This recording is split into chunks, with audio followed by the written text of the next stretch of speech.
Namaskar. I am Dr. Swati Shah. I am a neurologist associated with Saraswati Hospital in Bhopal. આજે આપણે વાત કરવાના છે Parkinson disease વિશે.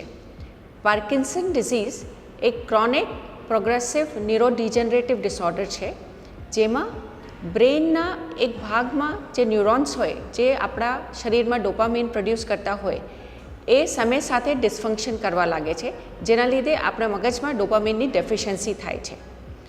આપણે જનરલી માનીએ છીએ કે પાર્કિન્સન ડિઝીઝ મોટા ઉંમરની લોકોને થાય છે, પણ ઘણી વખત younger people who are less than 50 years of age, એમને બી પાર્કિન્સન ડિઝીઝ થઈ શકે છે.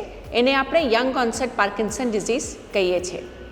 પાર્કિન્સન ડિઝીઝ મેં ડોપામીનની ડેફિશિયન્સી થવાથી શું સિમ્પટમ્સ થઈ શકે છે? મોસ્ટ કોમનલી જે આપણે બધા જાણીએ છીએ, પાર્કિન્સન ડિઝીઝના પેશન્ટને ધૂળઝારી થાય છે, એટલે એ ગુજરાતીમાં આપણે કંપવાપડ કહીએ છીએ.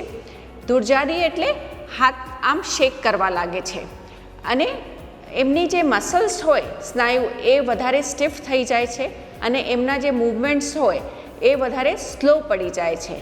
તો એટલે એમને જે ડેલી એક્ટિવિટીઝ હોય એ કરવામાં તકલીફ થાય, કે જેવા કે એમને શર્ટના બટન બંધ કરવામાં તકલીફ થાય, એ ચાલે તો એમને ચાલવામાં, બેલેન્સમાં તકલીફ પડી શકે છે.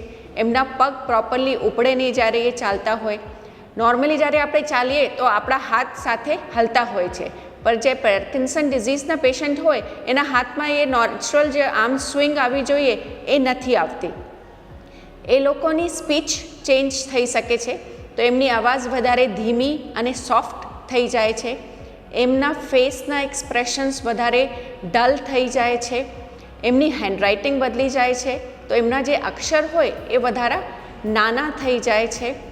તો એવા વધારે એ મોટર સિમ્ટમ્સ પાર્કિન્સન ડિઝીઝમાં જોવામાં મળે છે. પણ એના સાથે પાર્કિન્સન ડિઝીઝ જે છે તમારે બિહેવિયરને બી એફેક્ટ કરી શકે છે. તો પાર્કિન્સન ડિઝીઝના પેશન્ટ્સમાં ડિપ્રેશન, એન્ઝાઇટી અને ક્યારેક મેમરી ડિસ્ટર્બન્સ બી જોવામાં મળે છે. એ લોકોને સિવિયર કોન્સ્ટિપેશન રહે છે, એ લોકોની ઊંઘ બગડી જાય છે. તો આ બધી વસ્તુઓ બી પાર્કિન્સન ડિઝીઝમાં જોવા મળે છે. જે તમને એમાંથી કોઈ એક સિમ્ટમ હોય તો જરૂરી નથી કે તમને પાર્કિન્સન ડિઝીઝ છે, પણ જે એકથી વધારે ચિહ્નો હોય તો કદાચ તમને પાર્કિન્સન ડિઝીઝ હોઈ શકે છે. આ ડિઝીઝને આપણે ક્યોર ના કરી શકીએ, પણ there are lot of new medications available, જેનાથી આપણે એના જે સિમ્ટમ્સ છે એને પ્રોપરલી ટ્રીટ કરી શકીએ છીએ. તો જે આપણે એનું પ્રોપર ટાઈમે નિદાન કરીએ તો ટ્રીટમેન્ટ અને થેરેપીથી લોકોને એક સારી અને સરળ લાઈફ જીવી શકે છે. જે તમને પાર્કિન્સન ડિઝીઝ હોય તો I would like to give you some tips how to deal with Parkinson disease. First, try to stay active. કોઈ બી જાતની ફિઝિકલ એક્ટિવિટી, કે તમે રેગ્યુલર વોક કરો, proper some simple stretching exercises or yoga is must for you. બીજો, maintain your routine activities, like કે તમે cooking કરતા હો, ડ્રેસિંગ, કોઈ જે ગાર્ડનિંગ કરતા હોય, તો જે તમારા સ્કિલ્સ છે એને પ્રિઝર્વ કરવા માટે તમારે એ રૂટીન એક્ટિવિટીઝ તમારી ચાલુ જ રાખો. ભલે તમને એકની જગ્યાએ 2 કલાક લાગે એ કામ કરતા, પણ છોડી ન દેતા.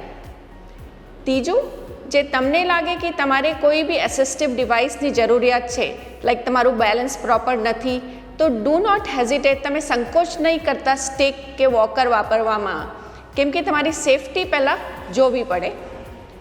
ચોથું, કે મોનિટર યોર મૂડ. જે તમને લાગે કે તમે ડિપ્રેશન કે આવું કંઈ લાગતું હોય તો તમારે ડૉક્ટરને વાત કરો. If you have Parkinson disease, take your medications on regular time, અને તમારે ન્યુરોલોજિસ્ટ જોડે રેગ્યુલર ફોલોઅપ રાખો.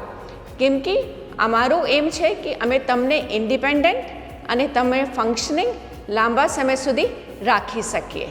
Okay, stay safe.